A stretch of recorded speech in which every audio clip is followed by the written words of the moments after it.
We're going to have a quick review of QuickBase.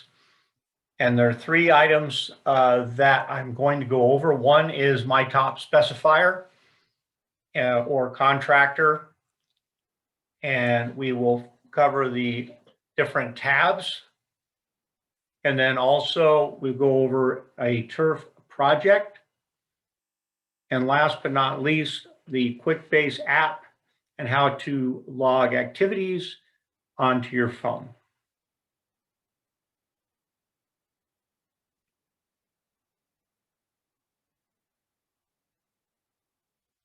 Okay, here we are, and we look across the top. I think all of you have done this. I usually will start at home, and then you can see when this pops up, I've got my top specifiers, public agencies, and so on. So I'm going to start with my top specifier. Sometimes I like to sort of narrow this down because this actually has Greg Ireland's companies in there too. So I'll just click on the left side and it filters that to just mine. Now there's two ways I can scroll down this list, or if I want to get Russ Mitchell and Associates, I can just type in his name. Now there's two places here. You can either just view or you can edit. Typically, I'm clicking edit because I'm not here just to view it. I'm here to enter more information. When this comes up, it's really important that you go through every single cell on here and fill out everything that you can. So we look there, we've got all the choices between general contractor to specifier, and they are a specifier. There's the company name. A lot of times I actually go to the website to make sure that the company name is spelled correctly in the same format, whether they're a top opportunity, who their primary account manager is, public agency manager, and so on. We can go down the line. And let's go back up. So yes, they do some golf. They do turf central control. And then there's the top pump opportunity. Yes, Lamar would be the contractor account manager. Mike T, the pump manager. We do not have a distributor account manager per se. No hybrid cam, no WCM. So this is correct and up to date, and also make sure you say that that customer is active. So we go down here, make sure that everything is in the right territory. Otherwise, you'll have difficulty finding it. Email address, I usually put my main contact. Country code is 1. And then I'll go down here and I list all the address information. Now, what I like to do is I'll just list this on the right and click this, same as mailing if that's the case, or vice versa. So again, this is fairly basic. Contacts. You can see here, actually have quite a few. These are all irrigation consultants. But I want to make sure that I have everything filled in correctly, you know, the phone numbers. And if there is a cell phone number, definitely want that on there, clicking the primary contact. And you do the same for contractors. If you want to add, of course, you can just add here. Activities. There's 18 activities that are shown here. I've left most all of them open. This company is still fairly new to me, but these are the notes that I've done. And the notes will be like this particular one's product training. And I set up XFSCV presentation that will be focused against Toro, no check valve, so on and so forth. So those are the notes. It's easy to add to this. I prefer the activity tab over the notes tab because I know that the activities I'm probably going to do a better job at following those. But if you do have any notes that you don't think are as important, go ahead and put them in the notes side. Influencer info. Now, in this case, I only have them. They are actually a major influence to a lot of my landscape architects. But if there was an influence here, whether it be a developer or whoever that is, you want to put that information. Sometimes it's just a specific person and company that you would put in there. So you definitely want to add your company influencer. Profile information. This sometimes is the most difficult piece to fill in, especially if you want to get or you want to be accurate. But you can see here, most of my top customers that I have, actually all of them, will have one of these filled out. So I went through them one by one, and this will tell us whether they're irrigation consultant, multidisciplinary firm, how many projects. You can figure from the number of projects. A lot of times you can get a rough idea of what their total DNET is for the year. And then there's different years depending on which ones you've actually imported. There wasn't a lot of information on this one when I picked it up, but I've since filled it in. Your estimated share for Rainbird going across here, you can see where you're at. And specifically, you could say, well, look at pumps, they're doing Watertronics, we need to focus there, and so on. And then the secondary brand. And if there's more than one brand, just type in more than one. When we go down here, this is just all for the 2021 DNET and all that. So no reason really to go into that. You can also add a year when you get to 2022. Next tab is Insight. Insight's a great tab. It's not a place to make revisions. In fact, as far as I know, you cannot make revisions in Insight.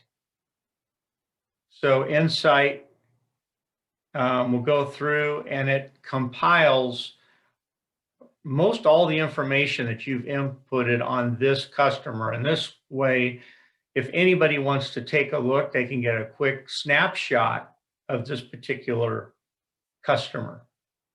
So you can see on here a lot of the info, the contact. Here's a part you need to usually fill in the Rainbird, the percentages. And this one, actually, you can make changes on. You come down to here. If you've entered the projects correctly, they will show up all in one place. This is really handy so you can see everything that they're doing. And if I see that there's maybe more than one designer, in this case there are two, that I make sure I put those on there. And also the project values all the way through so we get an idea. So this is great. Again, this gives you a nice, really nice overview. Now this one, there's different, let's go up to here, different challenges. And I have to develop a new sales relationship set meeting to update product.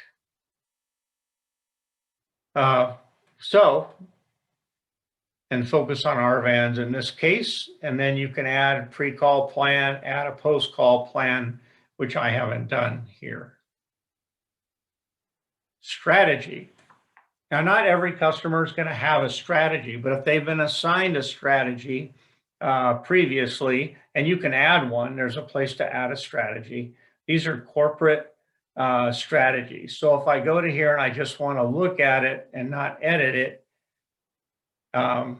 I'm going to do this. And then when we look at this, its strategy is the MP rotator conversion accounts. You go down here. This is one of the areas that I have to keep updated. So if I want to edit that, I can just click on edit, and then that will go right back to here where you can actually put in, like for instance, there's different types of design software. Do they have LandFX? Yes or no? Or maybe it's not applicable.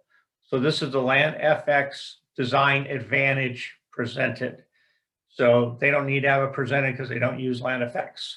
The number of projects, that RVANs are specified on. So far, they've had 5 since I've been working with them.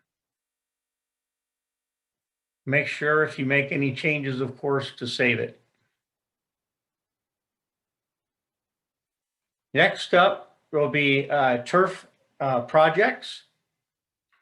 Now, again, I can go to the tab, and here's my current year ASM projects, and click on that. Now you'll see on there, it shows 138 projects, but I'm in different plans with different people. So I just click on my name only. And now there's about 80 projects there for 2021. So that's how we get there. Now I had mentioned, or maybe I hadn't, but the Lakefront Park.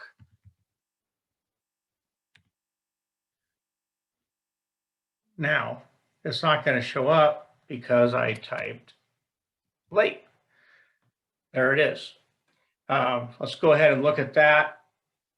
We'll open that up, see what we have. It's automatically going to do date created, date modified, the last time it was modified. You want to make sure that you pre-check that the Lakefront Park, or whatever the name of the company, make sure that there's not another one in there or duplicates. Duplicates present a problem. And here's whether they're CAM projects, top CAM, current ASM, all the way down. Again, filling out all the necessary information. I'll need to get Noe out of here. And then status, stage, so on for the project. So here you see you got to have this filled in. There's about 20,175 total, and the Rainbird spec value is here, but these two numbers down here have to add up to 20,175. So I have a $1,000 loss. So this is primarily all Rainbird products. Key to fill this out too, because if you do searches, you'll be able to find it later. And you want to add a project influencer. Let's do edit, and I'm going to see what we can do with that influencer. Now notice right here it says specifier agency design build. The only way to fill this in is you have to click here and add the actual specifier that did this design, or contractor that they're involved with. So project location, at a minimum, if you're not going to put the address, put the city and the state. Notes, again, I don't do a lot with notes. I keep it more in the activity. Documents are super important. Anything that you have of importance, whether it be a quote, in this case, filter, or any plan sets, that type of thing, it's pretty easy to add a document. Just make sure that your files are set up in a way that it's fairly easy to add documents. I could show you that later if you'd like to see that. Activities, there's no activities, which is probably means on this particular project, we have it, and it's, there's not going to be any spec changes or anything like that. There's no central control strategy. There's no strategy with this particular one, but you could add this if you needed it, especially for longer term projects. So what I want to show you is the QuickBase app. So it is sharing now. Should be able to see that. And if you can tell, there's a QuickBase right here. And when I open that, of course, it's going to ask for password and that type of stuff. So you got to click on that, and then you'll see everything on there. It's really set up similar, but not exactly like the QuickBase that's on your computer. So I'm going to go through here, and you can see there's other information down here and about how many activities that are open and so forth for all of them. So if I want to click on my top specifier. And let's say I do want, I just finished an appointment. I'm getting into my car, but before I drive off, I want to log those activities. One, so I don't forget them. Two, we want to make sure they're in there for future use. So we could take any of these, but maybe what we'll do is, let's see if I've got Russell Mitchell in here. There he is right there. I'll click on him. And then when you run down here, you're going to see most of the same information that we just went through. But more importantly, I think this is going to be super helpful, is you can see you can add a contact like right when you're there, but if there were any spelling errors or whatever, you could correct those later. Activities, you can see I already have 18, just matches what we had seen before. If I want to add an activity, I click on that. And then you can see on here, there's different things you can put, project name, contact name, so on. The activity type, which is always good to, and you can go down here and do, I'll put design assistance. The date, I'll put today. Again, this makes it much easier than doing this later. Whoever the participants are, put that there. And my notes, I could go ahead and either hand type that in, or I could do that verbally. Either one will work. So if I wanted to, say that, hey, after this meeting, they decided to become 100% Rainbird specifiers. Awesome news. So we have that. You just press done and make sure you do save. And that information will be in the system. Well, I hope this has helped. And I just wanted to cover those 3 items. My top specifier contractor, turf projects, and the QuickBase app. Thank you.